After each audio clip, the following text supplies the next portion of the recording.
So adorable. We are live. Are we live? We look so horrible. Well, I'm telling you, it's from all the Oreos you ate. That didn't affect me at all. Come on. The dirty Oreos did not affect you at all. Was that fine yesterday? He seemed fine. Jeff, then why didn't you win? If they weren't affecting you, then why'd you eat anymore? Oh, burn. I'm only asking the relevant questions. Flew out of my mouth. You try eating 30 Oreos. I will. What? No, you won't. I'll have a battle against Jeff. Oh, here we go. Kenzie. Kenzie is challenging Jeff to an Oreo eating contest. Did you guys hear that? Kenzie's lightweight. I'll take her any day. You underestimate my ability to eat food. I probably do. Maybe you and Tracy should have a Reese's peanut butter cup eating contest. No? Ooh. Dad could burn through that one. He puts ketchup on it. It would take longer unwrapping them than it would to eat them. There is no way I'm putting ketchup on a Reese's. Oh my gosh. No way. Okay. Well, welcome in, everybody. This is Mandalorian Season 2, Episode 4. So, who do we have here? We have Francisco. Welcome in, Francisco. Tracy Glenn. Thank you for being here, Tracy. We have Dreamer Deborah. Hello. Hello. She's been loving The Mandalorian. We have as well Mike Wheeler. Good to see you. Tuna's here. Tuna. She says, hi, Pinky. William, England, Portugal, 91. Matt is here. Welcome in, Matt. There he is. I heard Kenzie needs a butt rub, Matt, so get on that. John from Surf Bob. Okay, Dude, explain that then, because all right. Did I say that out loud? Yes, I need to explain the context of that. I fell down a flight of stairs, and I am bruised all over. And one of the largest ones happens to be in a not appropriate place. So I can't show the bruises, but they're bad. And that's that context. And you're sitting on a soft cushion right now. That's why I'm in the recliner, because it hurts to sit in chairs. Hey, dude, I'm still her father. Oh, yeah. Okay. I'll keep that in mind for further comments.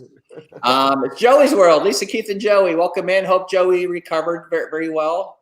Oh, boy. Angela told me to let Joey win. So, John.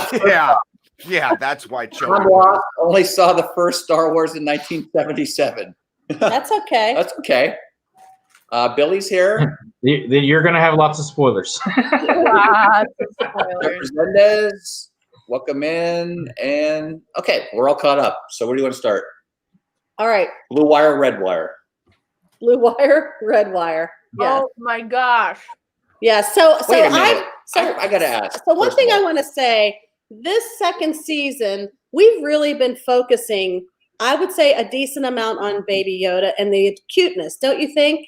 There's been a lot of really good Baby Yoda. I wouldn't say the majority of the episodes are on how cute Baby Yoda is. They have given very cute scenes for Baby Yoda, but I don't think it's overly Baby Yoda centric. No, I think it's tastefully done. Tastefully. Yeah. I mean, I think Baby Yoda is kind of just there for the cuteness factor right now, just because he really doesn't have a whole lot to do with the story. He's just there. Nothing. This is also like building a sort of like relationship with him and Mando, and we're really focusing on that relationship between them. And it's kind of like, my worry is that we're gonna get to the place that we're trying to get, and he's gonna have to leave him. Yes. And we're gonna think back about all of these times where I have different theories. And so, I feel like we're gonna be looking back at all of these bonding moments between them, and then it's gonna build, and it's gonna cause Mando to do things that he normally wouldn't do. Yeah. I'm afraid somebody's gonna get their hands on him, and there are gonna be a couple of tense episodes where he's gonna be out of his hands, out of his control. That's what I think is gonna happen. I think Moff Gideon's gonna get him. Yeah. Down the road at some point. Who knows when, but down the road at some point. I will have a heart attack if any harm comes. So Billy wants to hear the alternative theory that Russ has. Now, what's your alternate theory, Russ? Do you have an alternate theory? Well, I mean, like I say, I think that Gideon will get him. You know, we also don't know what Ahsoka's going to do. You know, we don't know what Ahsoka's going to do. So that's, you know, we just have to wait and see. All I'm gonna say is just be careful, because if you say that Baby Yoda gets hurt or any place, you're gonna have 3 women at your door. No, I don't think that he'll be injured. I don't think that it'll be anything like that. I think that he might get captured, and I think that it will come to the brink of him possibly either being killed or something happening to him. I have a few questions after this episode to kind of help this theory that I might be able to expand on at the end of this episode here, but that's kind of my theory, is that something will happen eventually. It may not be. Yeah, we're in a really large sense of security right now. Yep. Well, you could tell in this episode that Mando, before he came across. What? Are we freezing? No. Huh? Are we freezing? No. Okay. No. I was hearing like every other word. Oh. That's if they kill Baby Yoda, there's going to be problems. Mm-hmm. Right. See, I think Mando's already making decisions about the 2 of them, where before he would have made a decision just about him and himself. Mm-hmm. Now you could tell in this episode that he has now taken full responsibility, because when they were having that battle scene and then they realized that there was a chance that the child might be in trouble, he's gone. He left the other 3, and his first priority was to the kid. Sure baby was okay. And that's what he calls him. He doesn't call him the child. He calls him the kid. The kid. I just want him to give him a name. I just want him to have a cute little name so we could stop calling him Baby Yoda. Right. He needs a name. Well, and again, that's something else. I don't think that he ever will. I think that, you know, and unless they figure out exactly where he comes from and who he really is. Yeah. You know, I still kind of think that's still never going to be resolved as to where he actually comes from and as to what the Yoda species is. Yeah. See, I think it's probably going to have, like, my theory on, like, where this is going to end up going is that Mando's going to, you know, get to Ahsoka, and Ahsoka's going to basically be like, there's nowhere for him to go.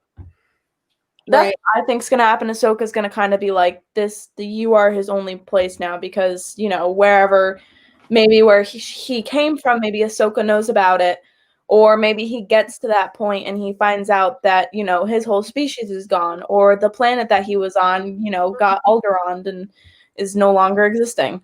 Right. Is Ahsoka the only Jedi at this point in the timeline? No, Luke Skywalker. No, Luke Skywalker. There are probably is he a Jedi yet? Yes. Mm-hmm. Well, Luke Skywalker at this point in the timeline is a full Jedi. He's a Jedi Knight. He's not a Jedi Master yet, but he's still a Jedi Knight. And again, we don't find out what happens between him and Ben. You got to remember, there's 15 years between now and The Force Awakens.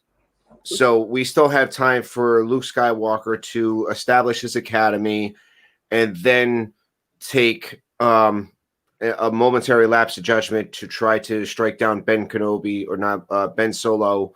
And that's when he turns to the Knights of Ren, or becomes Kylo Ren. So there's still a lot of things that we don't know between here and what happens in The Force Awakens. So there's still a lot of timeline. I saw something online that Anakin Skywalker and Baby Yoda were born in the same year. So really, I heard that too. He was born in 31 BBY. Anakin and Baby Yoda were born in the same year. Anakin was born in 41 BBY, and it's believed that the child was born around 41 BBY. So he's about the same age as like Darth Vader. So when Darth Vader died, do you think he was about 50? Yeah, I mean that's they say that he's 50 years old. If they're gonna go with the whole balance of the Force thing, you've got Vader on one hand and Baby Yoda on the other. Anakin didn't have a father. Well, this also really have an origin other than. Well, this also calls into the fact of the go back to Qui-Gon Jinn to Phantom Menace, where he took the midichlorian count of Anakin, and they're saying that the only person that has a more midichlorian count than Anakin Skywalker was Yoda himself. Yeah. This might be a clone of Yoda. Oh, it might. I don't think it's a clone of Yoda. I don't think so. But maybe his species is just very high in midichlorians. Well, that could be too. It could be that's the way it is, but you're also looking at the fact that if the prophecy is that there is one to bring the balance to the Force, I don't think maybe they're playing with this prophecy, saying that Baby Yoda was the one. Maybe Anakin wasn't the chosen one. Maybe Baby Yoda is, but then we have 3 other movies, unless they're going to recon The Force Awakens and out, which there has been talked about recon in those 3 movies. Yeah, but I feel like I think it's a waste of time. But, and by the way, welcome in Amy and Zach from Resented. Zach. So, I also wanted to talk about. I know we're kind of just like jumping around here. Well, I was gonna say we're all over the place right now. Yeah. We're very old. In the tank, in the lab, there is, I'm pretty sure, because there's like evidence that the music that is played is Snoke's theme. Mm-hmm. So I think that the thing that they're trying to clone, they're trying to create Snoke. That's why they want Baby Yoda's midichlorian count is for Snoke. Or perhaps there's a different theory. Try and totally go ahead, Russ. I didn't mean to interrupt. Well, I was gonna say that it, they obviously they do look like clones. They do look like they're kind of mangled and messed up. But is it Snoke or is it, because again, we don't know really necessarily where Snoke comes from, other than he is just, I don't know. I guess he might be a clone, but whether or not it might be the Emperor clones. The only reason I think that it's very likely is because Disney takes music very seriously, and they're not going to use a character's theme for absolutely no reason. Right. Yeah. I mean, it makes sense that it would be Snoke, but yeah, it's just kind of the beginning parts of Snoke. So makes sense. Do we think the child might be on the dark side or no?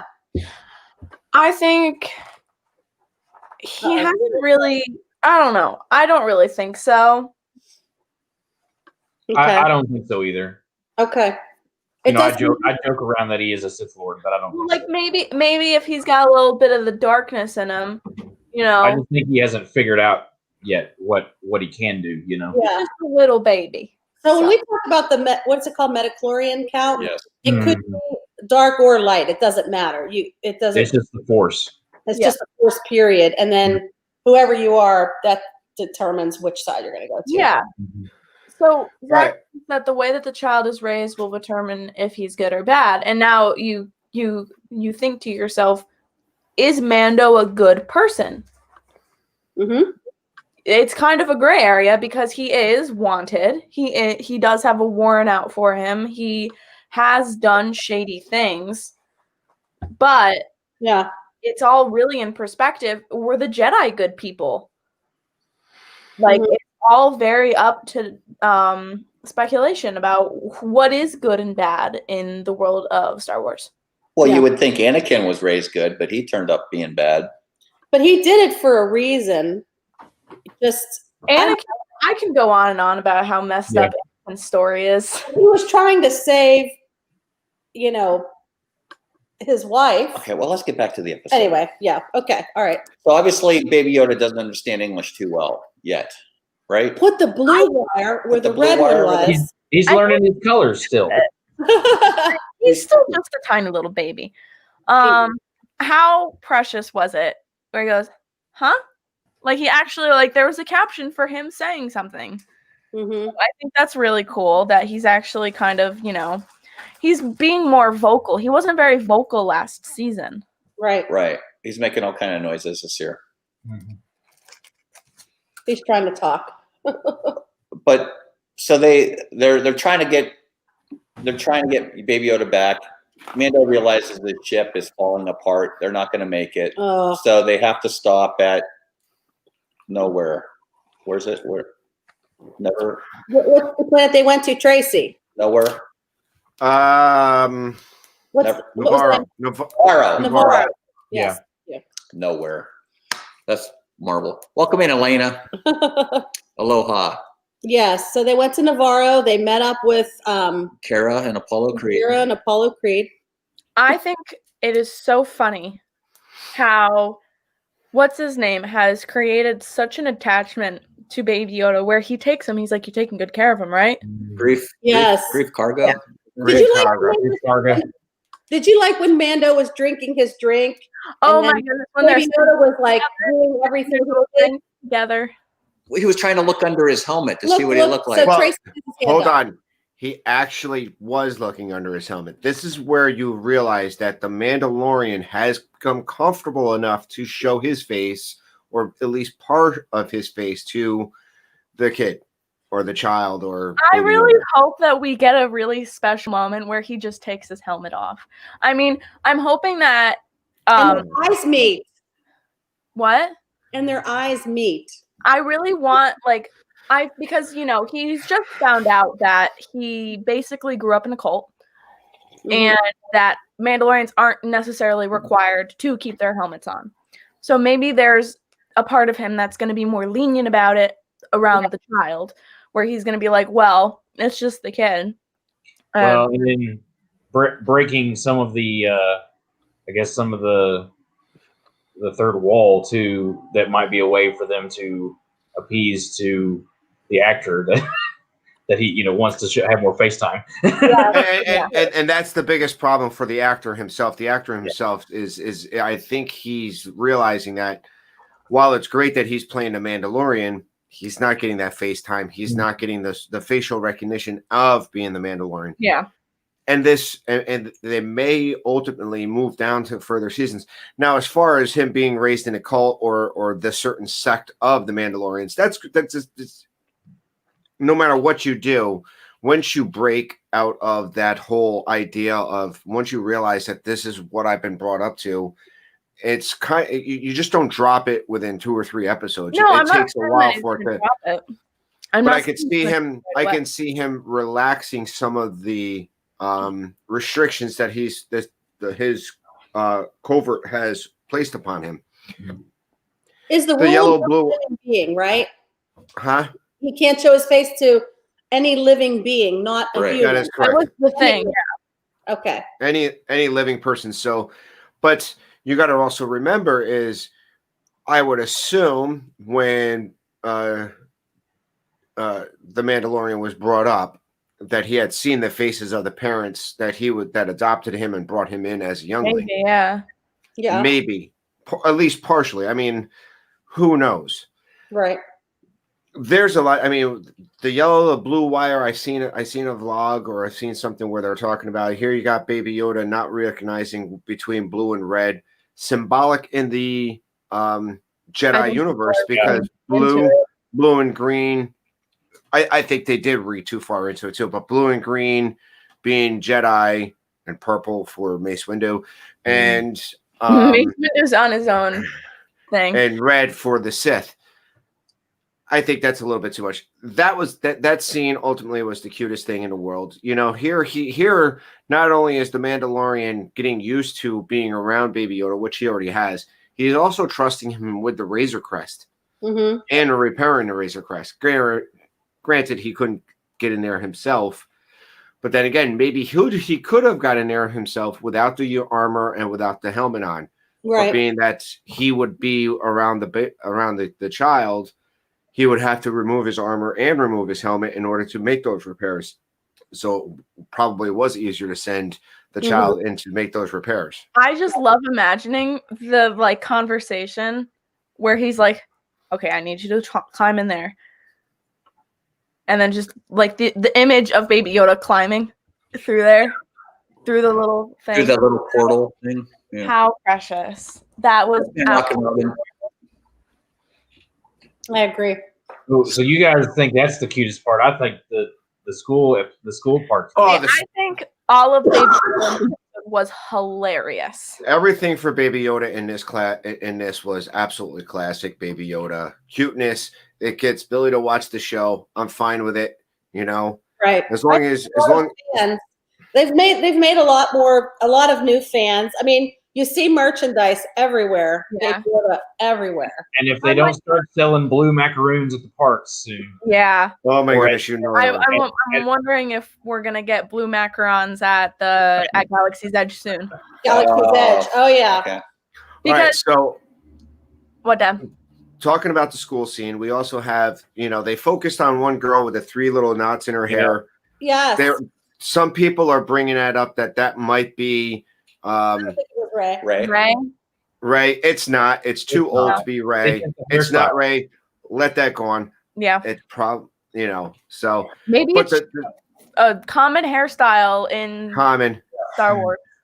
But I mean, how cute was that when Baby Yoda or the child has got his hands next to that boy and he's just reaching out asking for a cookie? Please, can I have a cookie? And he goes, no. And he's like, all right, I'll take it myself. Yeah. I think the Mandalorian left him a little bit too easily in that school, though, especially since there was a robot teaching, right? My thing, he's become more understanding regarding the droids, but I also think he has a lot of trust in Kara. Yeah. Kara said he'll be safe here, I promise. Yeah. And I think he has a lot of trust in Kara. Okay. So we didn't actually. A little reasonable. Yeah, let's talk about Kara. Let's go back to the scene right before the school. We have the scene where this gang of, I can't remember the name of the species, but it's the same species that had, weren't they walrus? They look like walrus. No, it is the same species that picked a fight with Luke Skywalker in Tatooine. It's a gang of them. Obviously, they're ripping off people, and their home base is the old Mandalorian armor's house for workshop. Does that mean that the woman is no longer alive? The woman is no longer there. Yeah. I didn't say she's dead. She's just no longer there. She said she was going to stay till she got all the Beskar melted down. Garrett. Correct. So she probably will make another appearance at some point. I would think. And it would be nice. And it would be nice for at least Din Djarin to say to the armorer, Din Djarin to say to the armorer, what is this about other Mandalorians removing their helmet and kind of getting a clarification on what covert he belongs to and what their beliefs are and why is it different than the rest of them. That would be a huge character development on my part to see that. Yeah. So what did you guys think of that Imperial base or whatever there was sitting there? That was insane. Is that crazy. A Star Destroyer? No. Is that a type of Star Destroyer? No, it's just a base that they built in the just a land base. It's just a land base that was there. It was here's the thing. Inside you could tell it was Imperial. You know what I mean? Yeah. Obviously it's Imperial. So now, they're saying now Cara Dune and Grief Karga say this is what's keeping the Imperials on our planet. If it wasn't for this base, we can get rid of all the Imperials. Mm-hmm. And no, never mind. Go ahead. I just lost my train of thought. Yeah. So yeah, they're the only reason that they're going to the base is that they are, trying to get rid of the Imperials on the base. Of course, they don't understand why they're still at the base. They just think that, it's just a location, that this is the last stronghold. That, of course, Mando thinks that Moff Gideon is dead. Right. But then they say that no, he's not dead. Yeah. Now, what did they think was there? Because they realized it was a lab, but they thought it was something else, just a prison. Or can we talk about Cara Dune for a second? Like, she's the marshal now of the whole Navarro. Right. Like, was she elected? How did she get? How did she get that title? Grief Cargo. I think Grief Karga just let her do it. I think she took it on herself to clean up the town, and I think because that's who she is. And she's more than capable of doing it. Was Grief Cargo in charge before? Yes. Was he in charge? Well, for the most part, he was in charge of all of the bounty hunters. Uh-huh. And so now he has just basically taken over, and they're rebuilding the town. Yeah. Because also, they had the Empire presence on Navarro. Yeah. That were, causing problems. Mm-hmm. And so he really didn't have control. He was in charge of the criminal element. Right. And so now that they're also somewhat gone, he's trying to, he's changed his ways, and he's, trying to make it better. So Navarro's getting cleaned up then. Navarro's becoming more. Well, they're that's getting. That's why they turned the cantina into a school. Yeah. Right. Those kind of things. They're trying to become a trade route for the Republic. That they can send out, because they're on the Outer Rim, they can be a trade route. So that's the new way that Grief Karga is going to try and make money. But there's still police. Obviously, there's still the. Well, and two, he's realized too. I think that hey, he's got to do, even though he doesn't like it, he's got to follow what the Republic wants, because they're now the new power. Mm-hmm. And even though they're in the Outer Rim, because he gives the cop the hard time at the end. I don't know anything about no Razor Crest. Yeah, that was kind of weird. Yeah. And, hey, Keith, welcome in. So it's just one of those, get off my world, leave me alone, let me do my own business. And but what did he give her? Whether or not it's reputable or not, What did he give Cara Dune at the end there? That medal. It was like it was a rebel disc. That was one of my questions, but I was going to wait till the end to ask that. What do you think, Tracy? What do you think that was? I think it was just a way for her to ever rejoin the Republic whenever she wanted to. Yeah. That was her in with the Republic? It was pretty much, hey, listen, we know, or it might just be that she would be the voice of the Republic even though Grief Karga is in charge of the town and whatever's going on in the planet, she would be almost the voice of the Republic on that town. Almost like when you're carrying, she's technically the marshal, but her marshal is coming from Grief Karga, who is the governor of this planet. This actually gives her New Republic power on the planet. That's my assumption. Why? Well, and then two is they were like giving her that was her deputy badge, her star. Like, okay, you're in charge now. Here's your. No, I don't think so. Well, I almost kind of it as that Captain is going to vouch for her if she decides to come back. And it's kind of a, I know who you are. You're more than capable. We need you. Here's whatever this is. I don't know. Whether it was just a reminder. Yeah. A paperweight or something. That's what I think it was, like a little, hey, because he said we could really use you. And he gave it to her like, hey, this is a little reminder we could always. I thought it was like a deputization, like here. Or it could actually be a hollow device to get in touch with them. I have no idea. Oh, that's true. That's a good point. One stop mouse. Hi, Bob. One stop mouse. Welcome in. So, okay. So now we can the reason why the Republic actually shows up at the end of the episode is because remember the guy that he froze in carbonite the first episode, who's now his bookkeeper, who's an indentured servant to him. If you see when Mando walks in with Grief Cargo and Cara Dune, he's actually contacting the Republic that the Razor Crest is on the planet. Yeah. He doesn't, you got to remember, this is the Razor Crest is what, and the Mandalorian is what who put him in stasis and whatever. He doesn't know why he's there. He doesn't realize that Grief Cargo and Cara Dune are good friends with him. He just knows that the guy who put him in prison, or put him in stasis is there. Because you noticed he got really upset and really nervous. That's when he expelled that gas from his gills or whatever it was. It's his humidity suit. Yeah. I didn't realize that he had worked for him before, it sounded like, right? So he worked for him for a long time. And that's the first time we hear that that's why he had a bounty out on him. So. A couple hundred more years to work off, I guess. Worked for Karga, and then he ended up doing I'm assuming some type of like money fraud, and that was why the bounty was on him. Now he's working off his debt. Also, his name is Karga. Yeah. Dad. Whatever.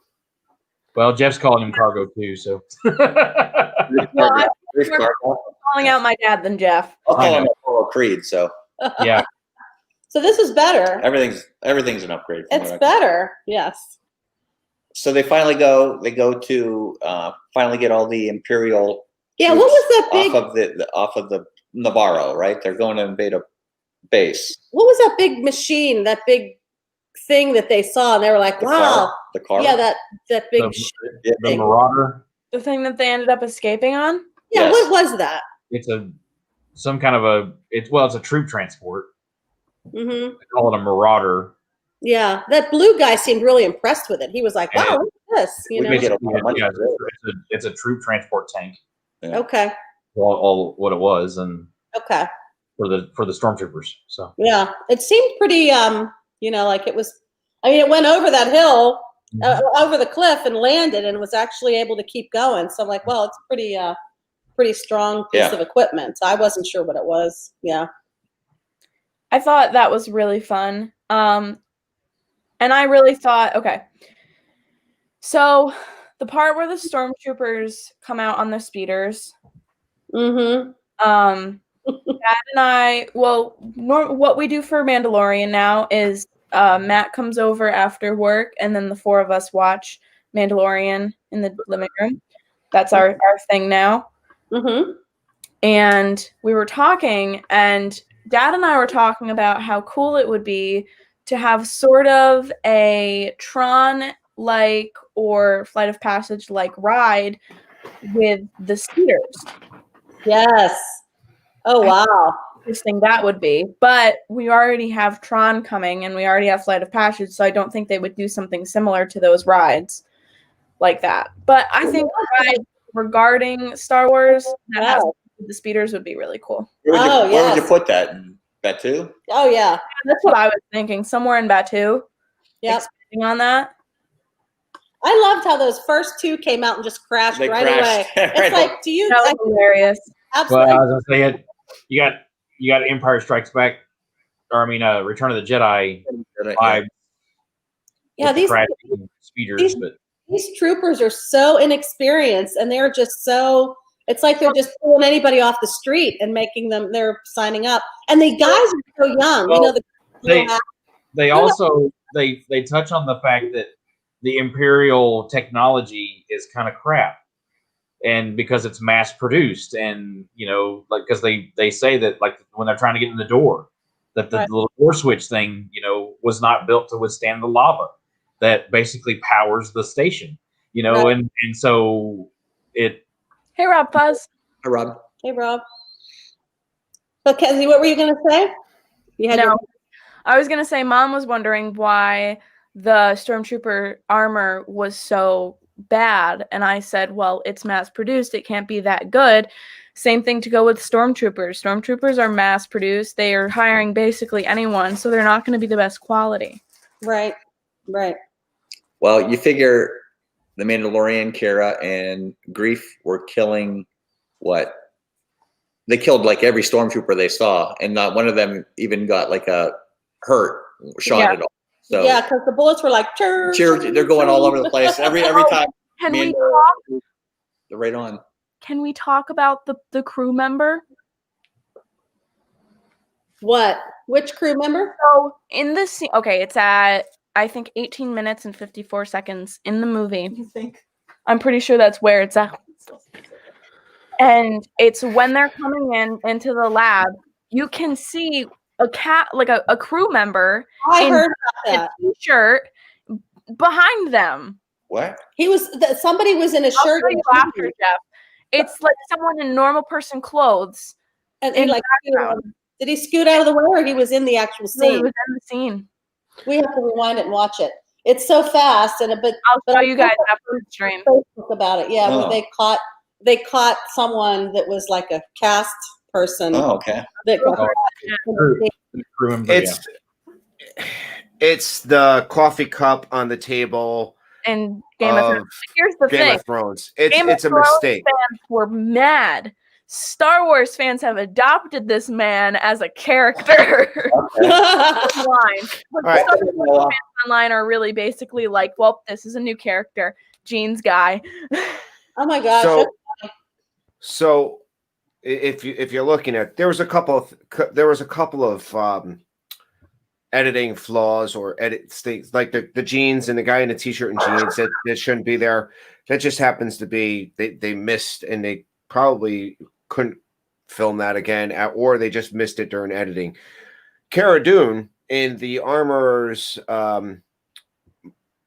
bunker, wherever she was, she did all of her own stunts, all her own fight scenes. She's an MMA fighter. She was an MMA fighter. When she takes one of those guys down, you could see the mat that she's working on, the stunt mat that's underneath. It wasn't taken out. So there's a couple of things that if you rewatch it, but then again, any good movie, even a great movie, has problems or has mistakes in there. It just sometimes doesn't happen. There was a movie I think it was like World War Z that had like a plane in the back, and it was a movie that shouldn't have a plane in the background, had a plane. I think it was like Lord of the Rings or something, but there was like a plane. Well, Lord of the Rings, you can see a car in the background. Yeah. Hey, Mar. Hi, Mar. So sometimes it just happens. Yeah. It's just it's just an oversight, or it's just something that you miss. And like I'm looking at the picture of it right now. And unless you're really, really, really, really looking. Yeah, I didn't know it until I saw about it on TikTok. So, like, there it is. You see the guy's arm. Okay. It's probably like, the most it's probably a rigging guy or a lighting guy who he was out of the shot, because he's standing behind that, wall. That's just Wow. And again, unless you're going through frame by frame, you're not going to see it. Yeah. Yeah. Well, I went back and it was there for like a good 3 seconds. Yeah. Wow. We'll have to go back and watch that. That's interesting. Well, I didn't see that. No, 1854 for me. 54. Maybe he's a clone. Yeah. Against the wall. We'll have to look for that, Rob. So does this Imperial base control the lava flow or something? Is that what this does? Like, why would they build this on a lava? It's like thermo, whatever they call it. It's just how they power things. Wow.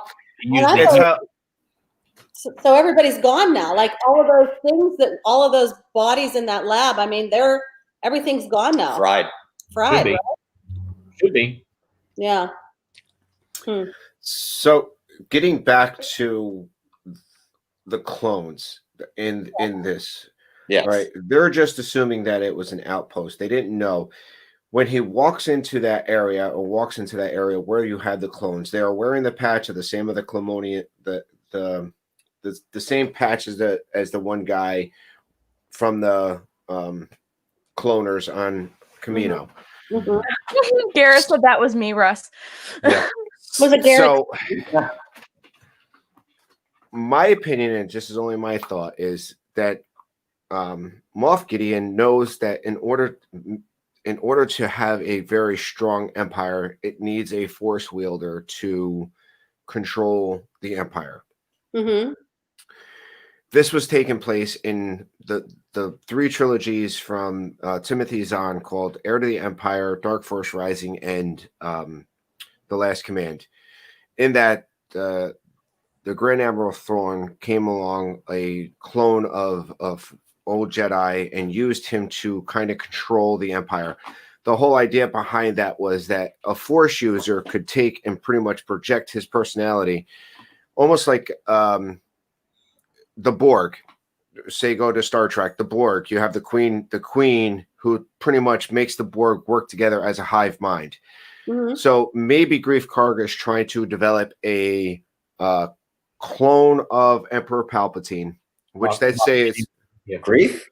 You mean no, not Grief. I mean, Moff Gideon's trying to create a clone of Emperor Palpatine who he can control to bring the Empire as one cohesive unit. So they're saying that as long as the Empire or a Force user is in charge of the Empire works better because he's exerting his control over the Empire. So in other words, to make them a better cohesive unit to work and keep control. But was there a whole bunch of them? And then there were those black uniforms too. Were those black uniforms supposed to be on those? That was Those are on all the black uniforms at the end. That was another question I had. Oh, okay, never mind. Sorry. That was a bit scene. They weren't in the base. They were on the ship. Okay. So if you get to The Force Awakens and the whole idea of The Force Awakens and the last movie of Star Wars where Palpatine is reborn, and the whole idea I think behind that was that Emperor Palpatine probably found out about this clone program, and this is only my opinion, found out about this clone program, used it to his advantage to recreate bodies that he can kind of use and created a perfect Snoke to entice Kylo Ren in the future. But what I'm saying is I think that's what Grief Karga's idea is. He wants a Force user army. I think, and that's where this might have been the origin of Snoke.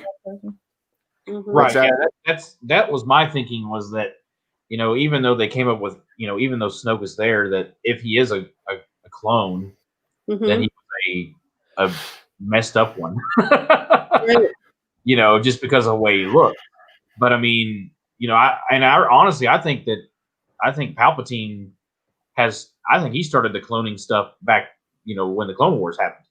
Because he knew. Well, they even talk about how he's able to cheat death. That there's a Sith Lord that was able to cheat death. Yeah. Well, that's how he enticed Anakin. He's been trying. I think he from the beginning was trying to figure all that out. And I'm sure that, this technology is a reason why it exists. Why they're doing it in the first place is because since the Clone Wars, all this cloning technology has been used, and now they're using it for to either try and recreate a Sith or other means. Yeah. So and they have to have the midichlorians in order to do that. So right. So they're transfusing all these clones with this baby Yoda blood. That's what they were experimenting with, right? They're right. And really, take a small amount. Yeah. Really, it wouldn't. It's not even necessarily that it has to be Baby Yoda. He's just the only one that they know of that has midichlorians. But so are all Baby Yodas?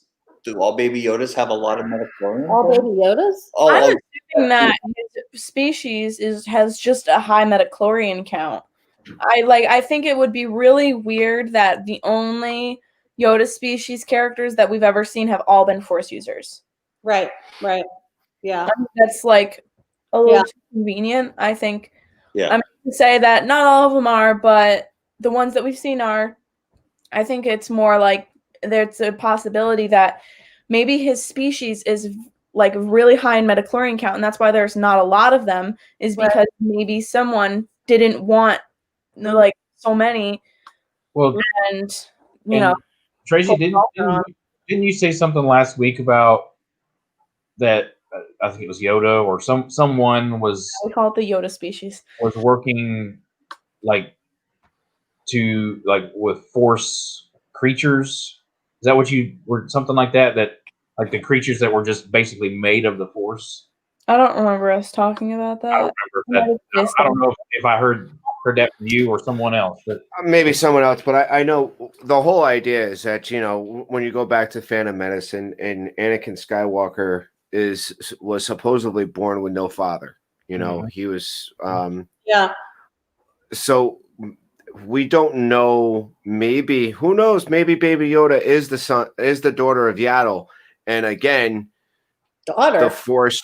The son, or the son or daughter of Yaddle. It might be a she. That's very nice. I think might be the daughter of Yaddle, which again, there's no father. Just like Anakin had no father, he was just come about because the midichlorian said, "Boom, that we're going to create a child."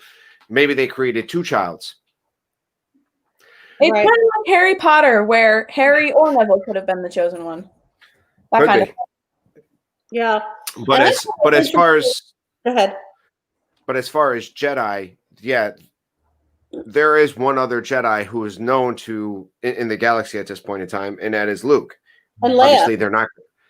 Well, they don't know about Leia. You got to at this point in time. Oh, they didn't.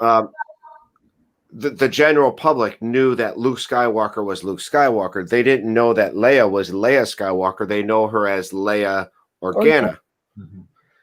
So did it come out that she was his sister? What episode? It is. It's in episode 6, Return of the Jedi. It's coming out as his sister.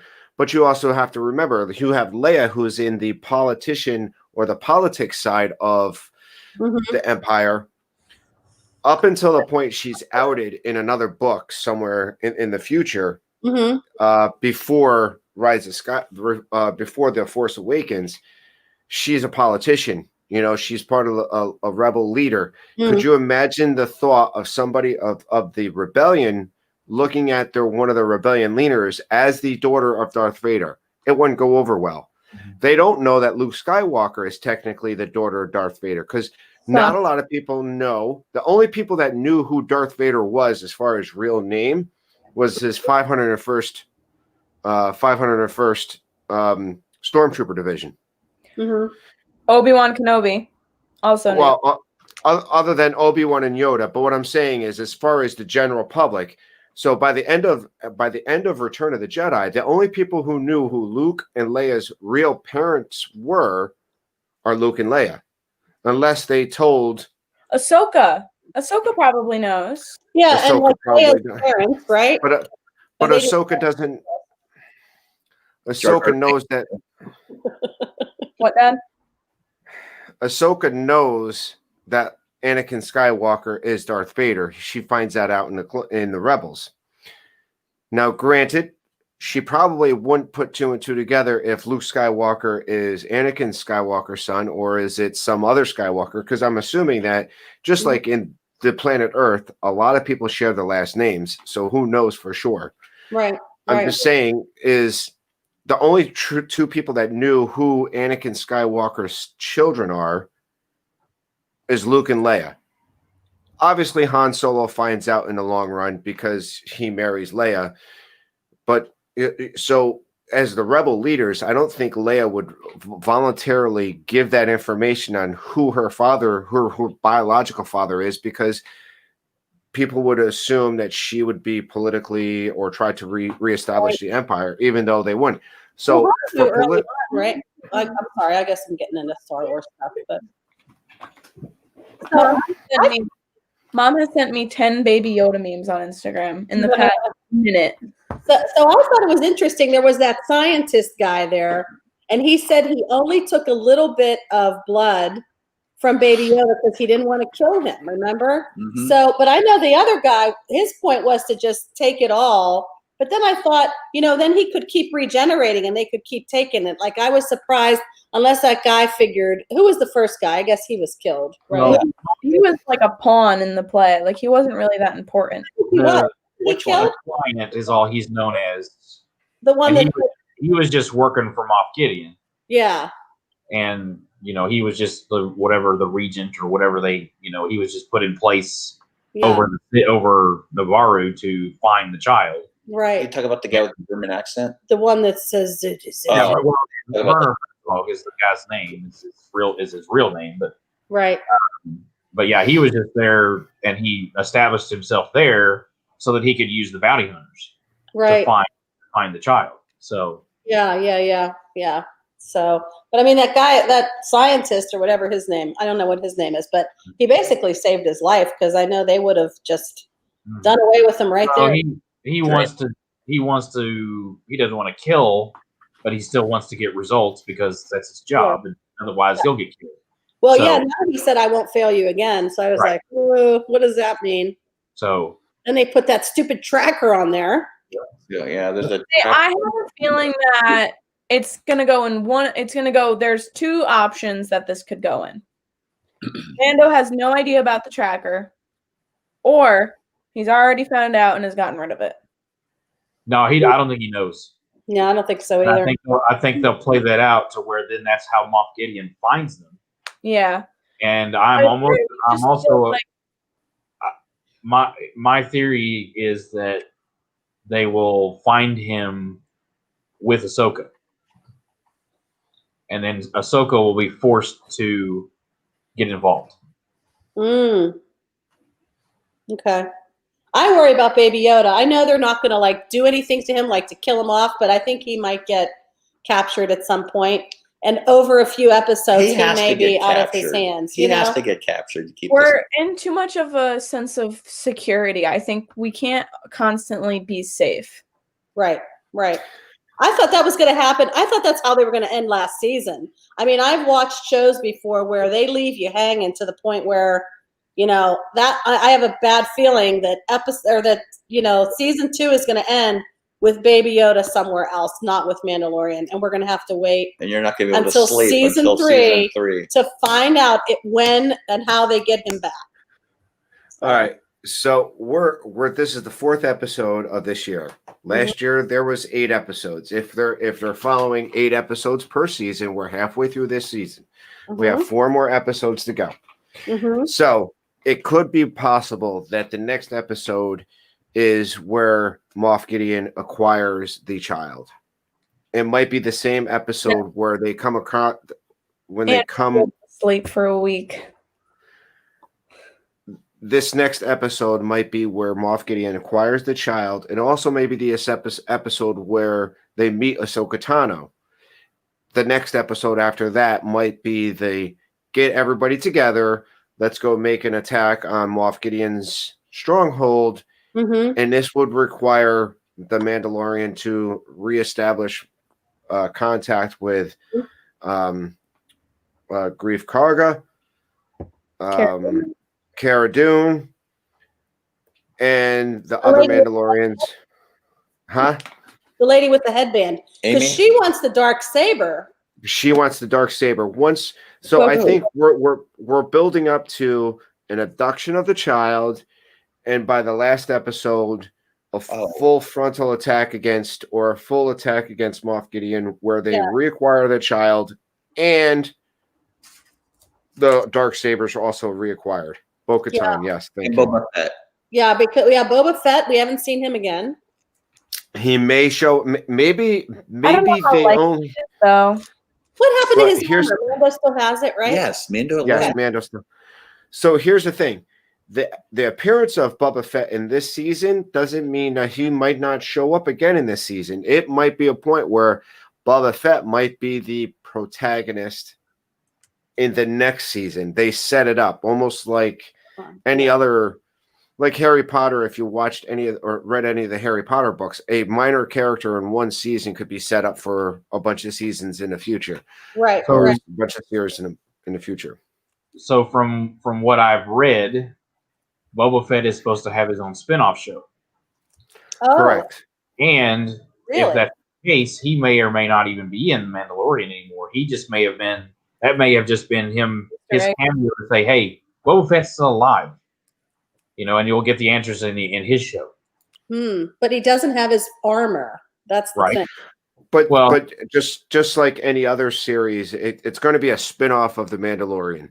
So usually a backdoor pilot is usually in the main series. So if they're looking at giving Boba Fett his own show, you might see an episode where Boba Fett reacquires his armor and goes out to, and then next thing you know, it spins off into his series. So hopefully in the future, if that is true.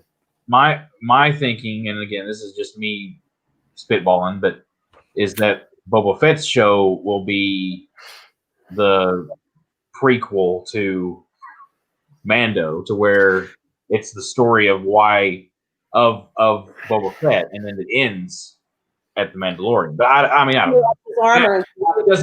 To me, it doesn't make sense to have two Mandalorian shows at the same time. You know what I mean? True. Right. So, unless this may all just be rumor that but there's lots of rumor going around that he's getting his own show. Right. So, but I mean, the Mandalorian is the fallout, because Boba Fett was supposed to have his own movie, right? And once the tanking of Solo, they decided to scrap all future offshoot movies. So that's why you have just the main Star Wars line. The Mandalorian is the fallout from a bad Solo movie. They decided to go with a series. Could they do a Boba Fett movie? Go ahead, Kenz. I'm sorry. Oh no, I interrupted you. It's fine. Could they do another Could they do a Boba Fett series? Yeah, why not? If you're looking at it, if we're going to run Mandalorian from October to December or October to January, why not run a Boba Fett from April to July? You know, what's his name to Obi-Wan? Obi-Wan series.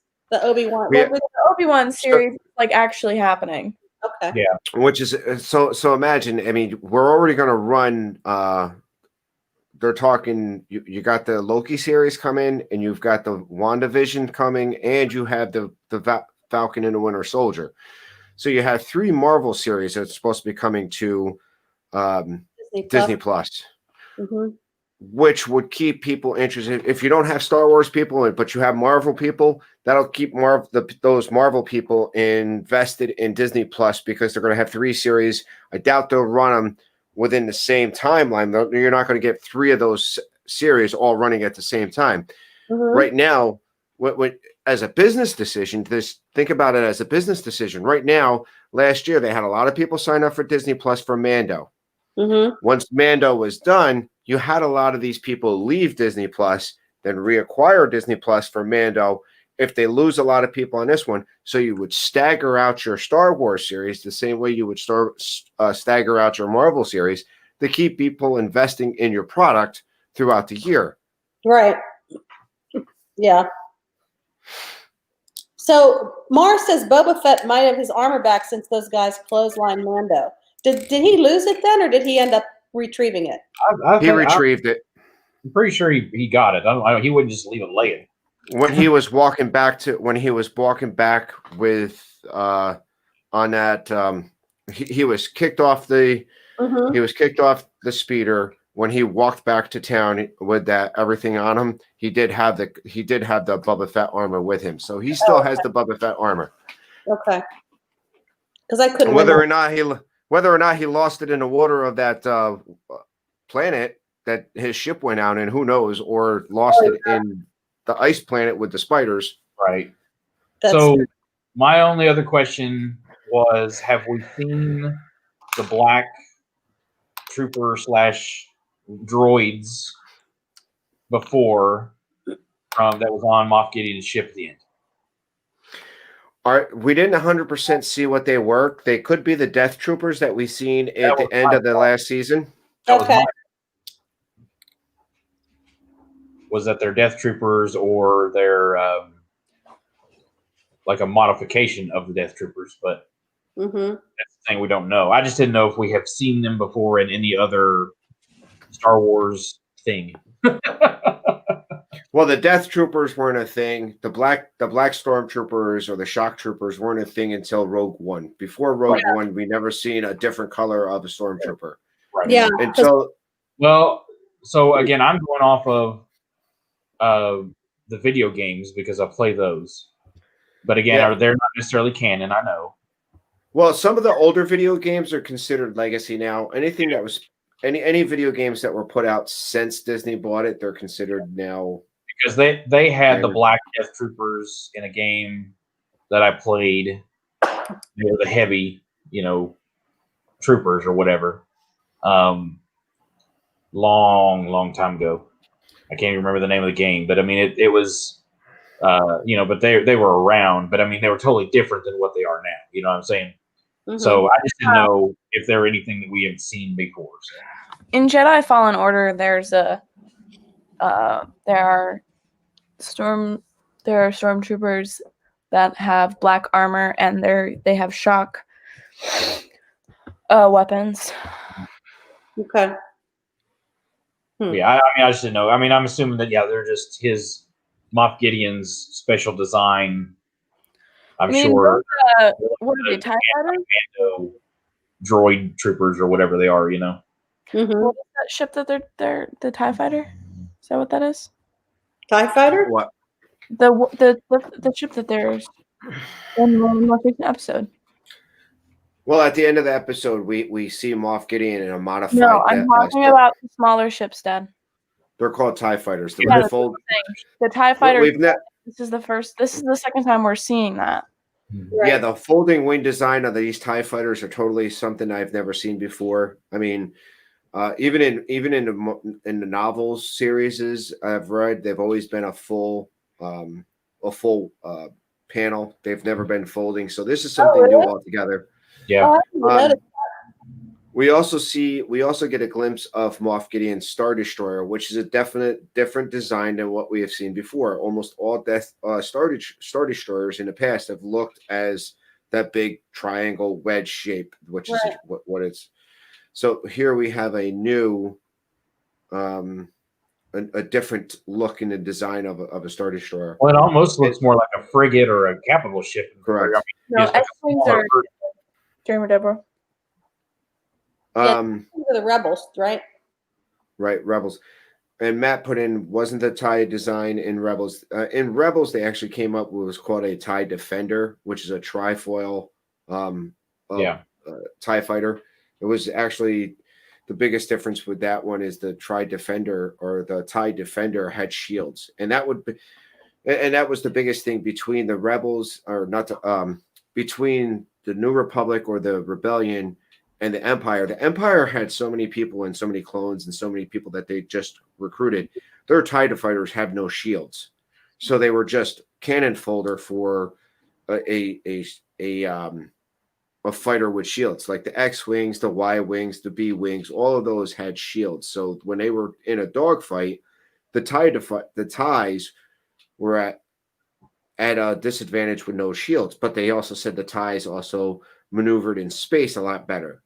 So so you're saying that they were always a flat panel and they didn't fold. These look like flat panel when they're unfolded. Now, how about in the Force Awakens? Were those were the back to the flat panel ones again, right? Or no? In the Force Awakens, that was they were flat as well. Yeah, it's weird because you have it's the same design that's in Galaxy's Edge in Rise of Resistance. It's yeah. So you have the Mandalorian, which is supposed to be between 6 and 7, yet you have this unique TIE fighter. It's just kind of strange. I wonder how maybe they're not trying to tie it all together. I thought maybe they were, but and it could be a design that we just never have seen. That's the way they right. I mean, you got to remember is we've seen them in space, really. Right. Okay. Or hanging from the wall. Right. Yeah. So Billy brings up a great question. Jeff, did you like this episode? I like this episode better than the first two. I still like episode 3 the best so far. I thought this episode was good. Yeah. I like when Baby Yoda puked on himself. That was kind of cute. He's putting his hand. Yeah, he was loving the and then he had at least spit up a little bit. Yeah, and then the fact that Mando immediately went and like cleaned him up with his cape. Yeah. That was so sweet. That was so good. This entire season is him just learning how to be a dad. Like, it's true. So I gotta say, I did like this one. I mean, it had a great battle scene between the three of those, the four of them. And I think we're at a point where I think we've seen everything that was in that first trailer come out.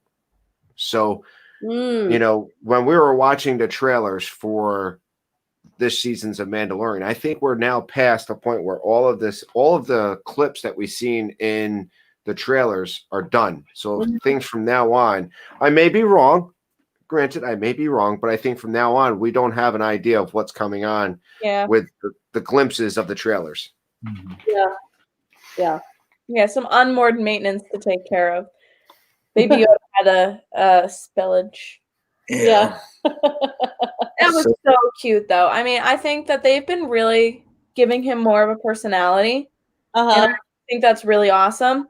And like, there are people. I feel like the Star Wars community, like, you know, fandom, has always kind of been gatekeepish. It's always been like that. I mean, there's a reason I don't really talk about Star Wars with people other than in the community, because I get lectured and asked a million questions to prove that I'm a Star Wars fan. So it's very common for that to happen. And there are people online who like put down people who only watch for Baby Yoda, when in actuality you should be thankful because it's getting more people interested in it. Right. Any type of publicity, even if they're watching for just one reason. There are probably some people who only watched like some of the movies because of Han Solo or stuff like that. So I don't think there's anything wrong with people who watch it just for Baby Yoda. Like my friend Elaine, who only watched it because of Harrison Ford. So when he got taken out the 7th movie, she's like, I'm done. We were at the movie theater and she's like, I'm done. I'm out. That was like me watching The Walking Dead. I kind of stopped watching after a certain point because one of my favorite characters died and I didn't really feel like watching it anymore. Yeah. Well, I mean, listen, you know, if you look at Star Wars as a whole, there's a lot of places where people noped out. George Lucas coming out with the Phantom Menace. A lot of people watched it, and there was a lot of things in the Phantom Menace that got a lot of people going, like hardcore Star Wars fans that were like, I'm done. Jar Jar Binks was one of them. You know, they thought and baby and young Anakin and the introduction of midichlorians totally ruined a lot of core Star Wars fans. Really? But here's the thing. The thing for me is that true fans of something can admit when something's bad. Like, you can like watch all of Star Wars. You can be a huge Star Wars fan and admit when certain movies aren't that good. Same thing with musicians. Like, I can be a fan of Insane Clown Posse, but I can admit that their newer stuff is not the best. I prefer their older stuff. That's just, you know, that's how no one's gonna love every single Star Wars movie and every single show and everything like that. Like, so yeah, I think it's worth it to continue watching it. I still haven't watched Clone Wars yet or Rebels, and I want to at some point. And yeah, like, I think it's important that, you know, to know that not everything's going to be perfect, but still a part of the story. Welcome in, Shelley. We're at the top of the hour. We're about winding down here. Yeah. All right, so what do you think is coming up in the next episode? Can I say something? Go ahead. Go ahead, man. Watch the Lego Star Wars special on Disney Plus. It's hilarious. I was gonna say something about that too. It's hilarious. It's funny. Everybody's in it. Really? Yeah. Everybody's Mando, in it. Baby Yoda? No. It has time traveling. Yeah. Wait, is Mando and Baby Yoda in it?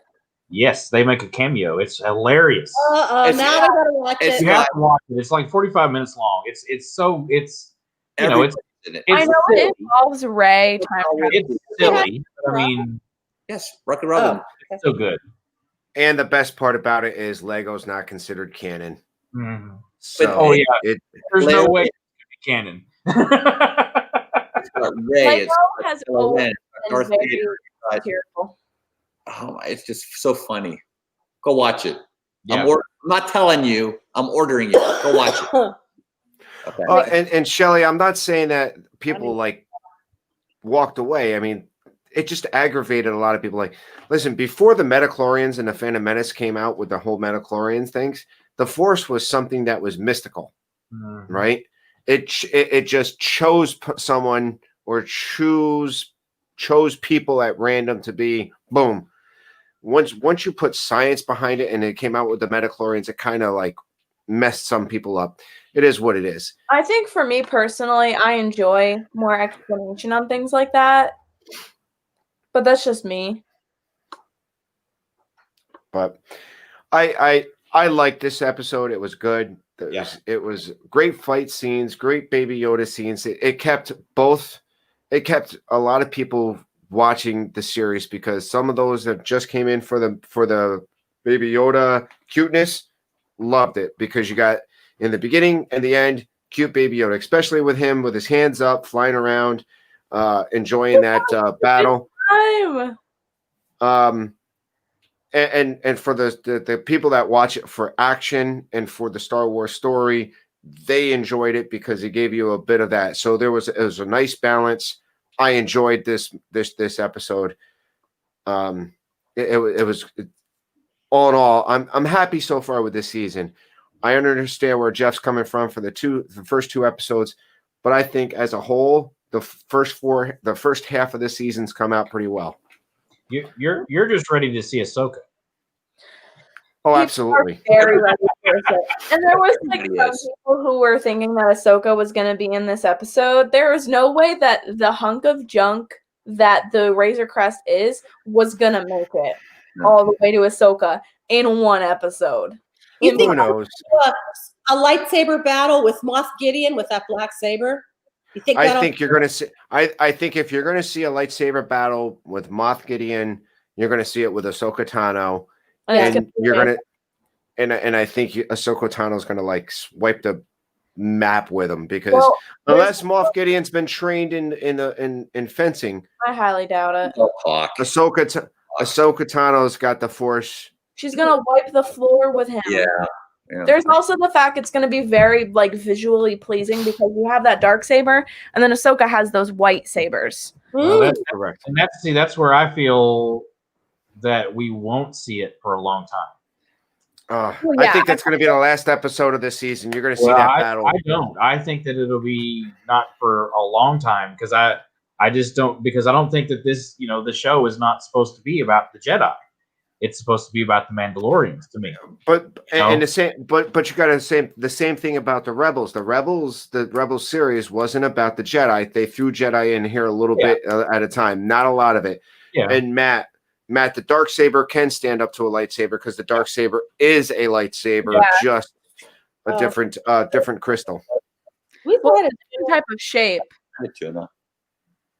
Yes. But ultimately, like I said, I think once they say they hired Ahsoka Tano, you're going to get lightsaber. You're going to get a lightsaber dark saber battle. Yeah, it's got to come sooner. I'm sure it'll happen eventually. I'm just, I just don't. I think it's going to be later than what you guys think. So I'm hoping by the last episode of the season, we're definitely. I'm hoping and praying that we get a nice lightsaber battle. Yeah. See, my only question, and then this is totally off topic regarding like the Mandalorian, but it's just a question about like the dark saber itself.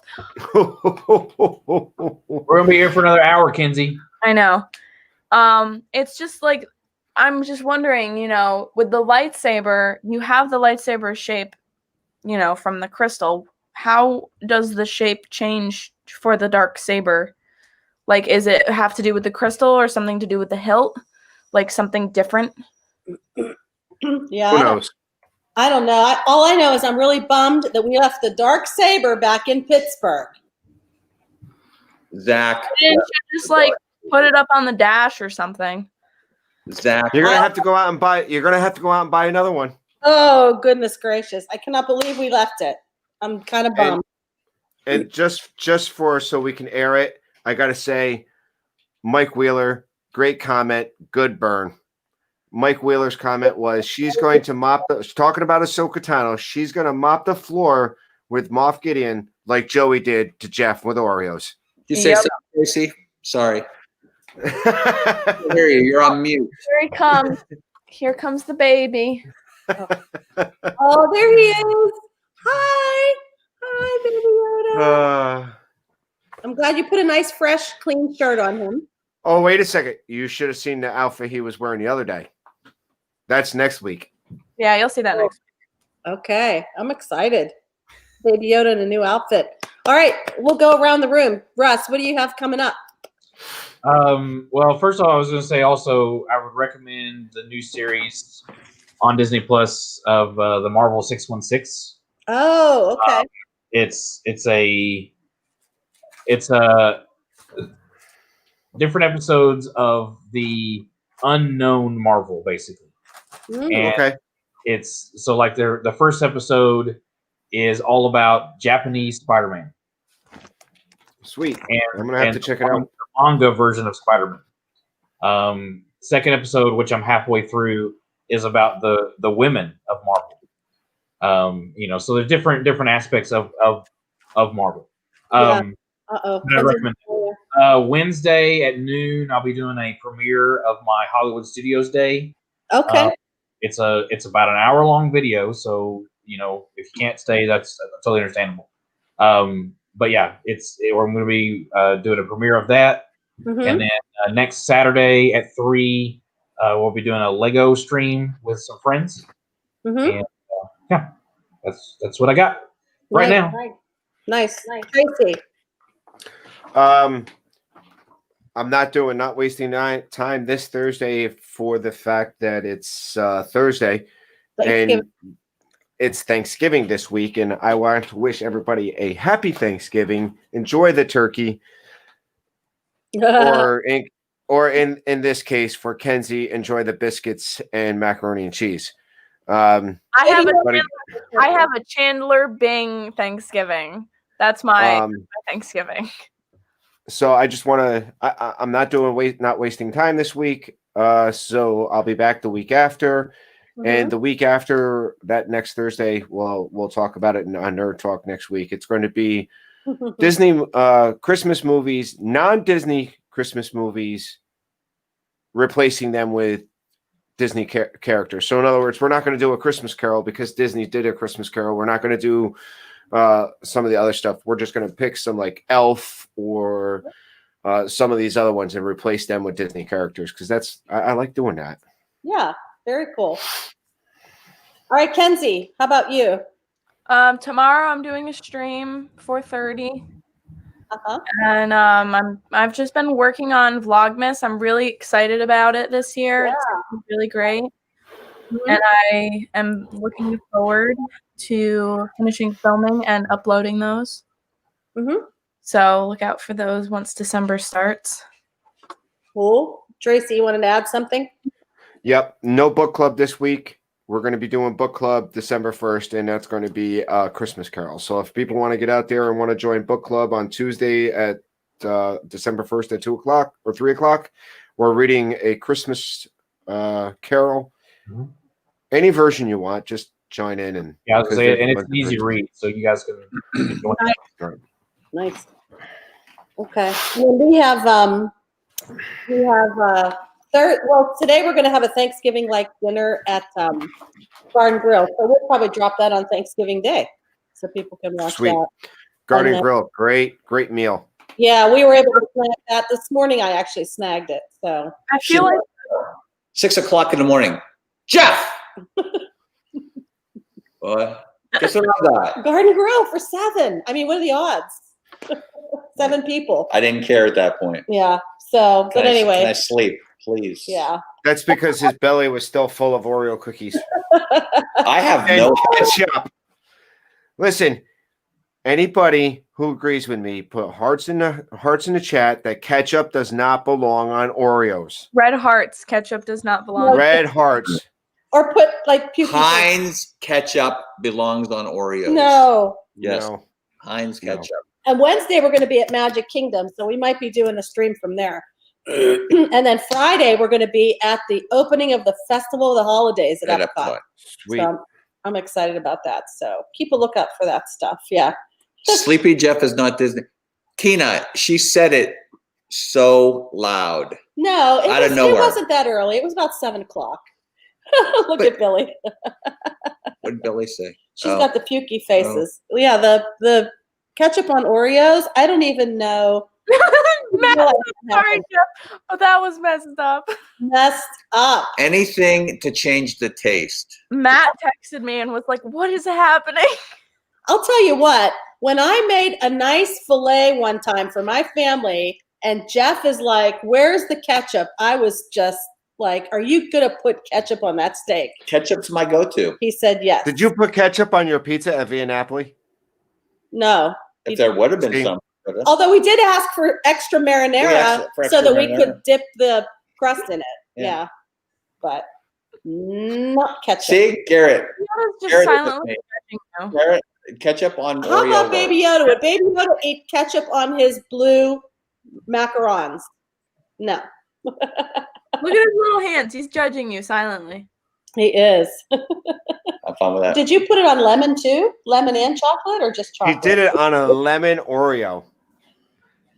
I gotta say, it was a great episode yesterday. If anybody has not seen yesterday's Diz Our Dream 11 o'clock show, mods, throw that in the chat. You definitely have to watch it. It was an excellent episode.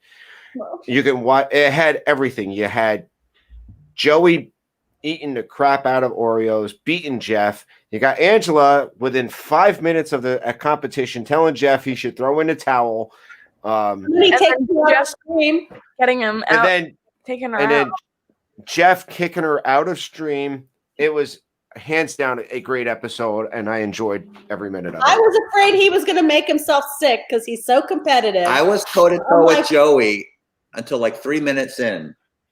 Yeah, Keith was saying that it wasn't his fault that he got the ketchup. He was trying to say he was trying to say for you to catch up. No, Keith said try ketchup. He said try to catch up. Maybe he said try to catch up. Okay, we got to rewatch. I didn't even watch it myself. Maybe I misunderstood you, Keith. I thought you were giving me a Misunderstood. Who cares? You still put ketchup on an Oreo, so it doesn't make a difference. That's just weird. That's just weird. Thanks Well, for Garrett's correct. There's always ketchup on pizza. There is. Well, it's not ketchup. It's marinara. No, it's not. No. Ketchup It's and still marinara, it's not the same. Tomato. Heinz. Blah, blah. Oh my gosh. All right. It's Well, like ketchup on a. But thanks everyone for being here. And Yes, thank you guys. Yes, thanks to all the mods. Thanks for hanging with us. We know you have lots of options on days like this, and we're glad you're here with us talking about our favorite little green guy, Baby Yoda. There he is. Look at him. I went on Tower of Terror. They let me on Rise of the Resistance, by the way.